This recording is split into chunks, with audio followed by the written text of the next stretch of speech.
मी माझ्या गावात मतदान करायला गेलो, मतदान करून आलो आणि माझ्या गावातून येताना उमरी हे गाव लागते, तिथं मी थांबलो। तो माझा नेहमीचाच रस्ता आहे आणि आमच्या काँग्रेसच्या बूथवर थांबलो। त्याच्या अगोदर पोलिसांची गाडी येऊन गेली होती। पोलिसांच्या गाडीवाल्याने सांगितलं का तुम्ही 2च खुर्च्या ठेवा आणि तिकडं 8-8 खुर्च्या टाकून लॅपटॉप टाकून लोक बसले होते आणि मला माझे कार्यकर्ते सांगून राहिले होते का सर तिथं 8 लोक कसे बा, आम्हाला 2च सांगितले। मग मी त्याचं ऐकलं। मग मी इथे PI कापडे साहेब यायला फोन केला तर ते येतो म्हणे आणि तिथं मला गावातल्या लोकांनी सांगितलं का ग्रामपंचायतचा कर्मचारी आशिष म्हणून तिथं बसला आहे, ठीक आहे, लॅपटॉप टाकून। ॲक्च्युली तो पक्षाचा बूथ असल्यामुळे तिथं बसता येत नाही। कलेक्टर साहेबांनी आणि SDO साहेबांनी BLOसाठी आतमध्ये जागा दिली आहे आणि सरकारी कर्मचाऱ्याला त्याच्या बूथवर बसायचा अधिकार नाही आहे। हे नसताना मी त्याला फक्त विचारायला जाऊ बा, मी काही एकही शब्द बोललो नाही। अर्ध्या रस्त्यात गेलो नाही, मेन रस्त्यावरच 2 बूथ एकासमोर एक असे लागले होते।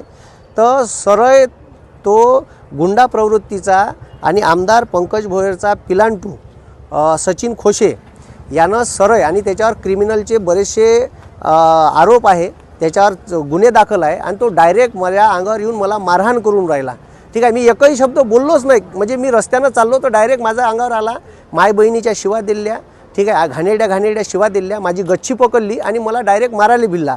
म्हणजे मी गफल तिथंच होतो, ठीक आहे। मला माहीतच नाही का हे आपल्यावर हमला करणार का करणार।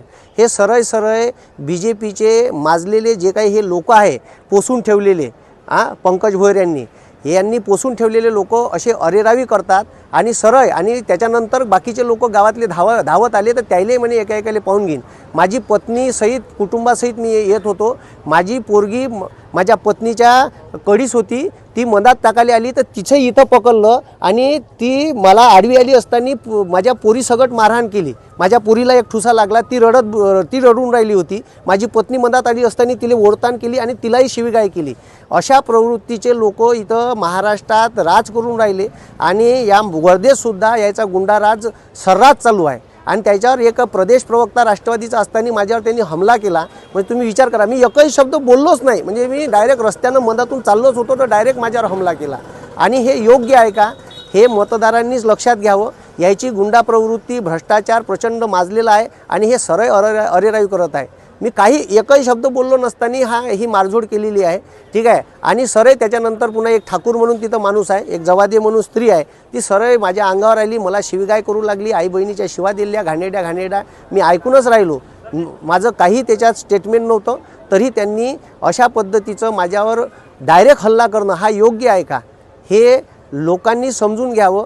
आणि आता याच्यावर मी रिपोर्ट द्यासाठी पोलीस स्टेशनला आलो आहे, ठीक आहे। म्हणजे अक्षरशः हे प्रशासनाला ऐकत नाही आणि प्रशासन झोपीत होतं का तिथं ग्रामपंचायतचा कर्मचारी लॅपटॉप घेऊन पंकज भोयरच्या बूथमध्ये बसून आहे आणि तिथून पावत्या वाटून राहिला। हे लक्षात घेणं गरजेचं आहे, म्हणून मी आता पोलीस स्टेशनला तक्रार दाखल करायसाठी आलेलो आहे।